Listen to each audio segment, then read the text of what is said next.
दोस्तों, अगर आप भी ट्रेडिंग की शुरुआत कर रहे हैं तो रुक जाइए, क्योंकि जो गलतियां मैंने शुरुआत में की वो शायद आप भी कर रहे हो। इस वीडियो में 5 वो सबसे बड़ी गलतियां बताने वाला हूं जो हर नए ट्रेडर करता है, और जिसने बच गया वो समझो आधी जंग जीत ली। तो चलिए बिना टाइम खराब किए सीधे चलते हैं मुद्दे पर। सबसे पहला और खतरनाक गलती, जल्दी अमीर बनने का सपना। अक्सर नए ट्रेडर सोचते हैं कि बस ट्रेडिंग चालू करते ही कुछ ही दिनों में अकाउंट डबल हो जाए, महीने 2 महीने में कार बंगला ले लेंगे। लेकिन सच्चाई ये है कि ट्रेडिंग में पैसा बनाना उतना ही मुश्किल है जितना किसी नौकरी या बिजनेस में ऊंचा मुकाम पाना। अगर आप ट्रेडिंग को लॉटरी समझते हैं तो आप यकीन मानिए आपको नुकसान ही मिलेगा। मान लो आपने 5 या 10 हजार से शुरुआत की है और बिना सोचे समझे रिस्क ले लिया, तो 2 दिन में अकाउंट खाली भी हो सकता है। आप इसको कुछ इस तरीके से समझ सकते हैं, ट्रेडिंग को प्रोफेशन समझिए, लंबी सोच रखिए और सीखने पर फोकस करिए।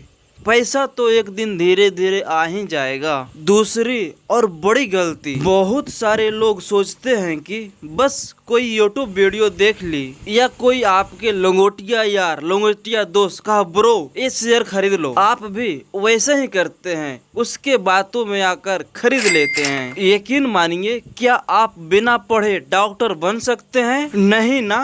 वैसे ही बिना नॉलेज के ट्रेडिंग में घुसना मतलब नुकसान के मुंह में जाना। आप सोच रहे होंगे कि भाई किस किस चीजों की नॉलेज की जरूरत है। बेसिक चार्ट पढ़ना, सपोर्ट रेजिस्टेंस फाइंड करना, कैंडलस्टिक पैटर्न, ट्रेंड लाइन और सबसे जरूरी market psychology plus mind psychology. इसमें आपको समझदारी कैसे रखना चाहिए। कम से कम आप 4 से 6 महीना डेमो अकाउंट या पेपर ट्रेडिंग करिए। नॉलेज लो, गलती करो, लेकिन असली पैसे पे नहीं। अगर आप पेपर ट्रेडिंग में लॉस नहीं कर रहे हैं तो उतना या उतना से कम अमाउंट में रियल अकाउंट में आओ, फिर ट्रेड करो, फिर देखो आपका साइकोलॉजी बिगड़ा है या फिर नहीं बिगड़ा है तो कांग्रेचुलेशन। चलिए चलते हैं मिस्टेक नंबर 3 में। तीसरा गलती, ओवर ट्रेडिंग। अब ये गलती लगभग हर बंदा करता है। दिन भर चार्ट खोलकर बैठे रहना और थोड़ी सी हरकत दिखी नहीं कि ट्रेड लगा दी। फिर क्या होता है,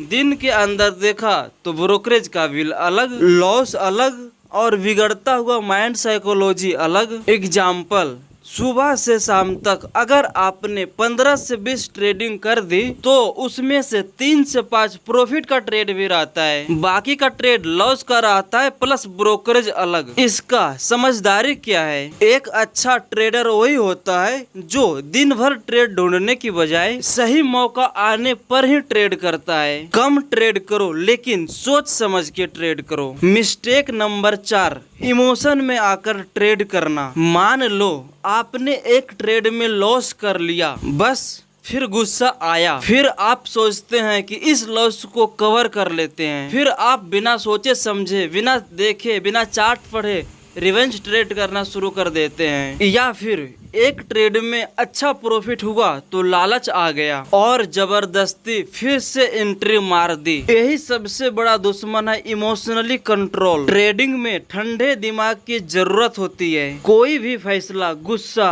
डर या लालच में आकर नहीं लेना चाहिए। इसकी समझदारी क्या है? हर ट्रेड से पहले खुद से पूछें, क्या ये ट्रेड प्लान के हिसाब से है या इमोशन में आकर कर रहे हैं? अगर आपको लगता है कि इमोशन में है तो आप रुक जाओ। मिस्टेक नंबर 5, सबसे खतरनाक गलती, रिस्क मैनेजमेंट को साइड में रखना मतलब इग्नोर करना। अक्सर नए ट्रेडर सारा पैसा एक ही ट्रेड में झोंक देते हैं, सोचते हैं कि वो एक ही बार में माला माल हो जाएं। पर भाई ऐसा नहीं होता। अगर ट्रेड उल्टा चल गया तो पूरा अकाउंट खत्म। रिस्क मैनेजमेंट का मतलब एक ट्रेड में ज्यादा से ज्यादा 1 से 2% कैपिटल रिस्क पर लगाना, हमेशा स्टॉप लॉस लगाना, पोर्टफोलियो को डाइवर्सिफाई करना। एग्जाम्पल, अगर आपके पास 10,000 का अकाउंट है तो एक ट्रेड में 100 से 200 से ज्यादा रिस्क नहीं लेना, तभी आप लंबे समय तक टिक पाओगे। दोस्तों, अगर आप चाहते हैं कि इन सारी गलतियों से बचो और सही रास्ता ट्रेडिंग का पकड़ो तो ये 3 चीजें हमेशा याद रखो। पहले सीखो फिर ट्रेड करो। दूसरा, डिसिप्लिन रखो और इमोशन कंट्रोल करो। तीसरा, रिस्क मैनेजमेंट को कभी नजरअंदाज मत करो। और हाँ, अगर आपके भी मन में कोई और ट्रेडिंग को लेकर कोई और कंफ्यूजन या सवाल है तो बिल्कुल झिझक मत करिए, कमेंट में पूछिए या डायरेक्ट हमें मैसेज करिए। मैं पूरी कोशिश करूंगा आपकी मदद करने की। हम सब आपस में एक दूसरे से मिलकर सीखेंगे। और नीचे आप कमेंट बॉक्स में बताइए कि आप 5 में से कितना गलतियां किए हैं या फिर कर चुके हैं। मिलते हैं अगले वीडियो में, तब तक के लिए खुश रहिए और समझदारी से ट्रेड करते रहिए। आप भी जानना चाहते हैं कि इंट्राडे ट्रेड कैसे करते हैं तो इस वाले वीडियो पर क्लिक कीजिए।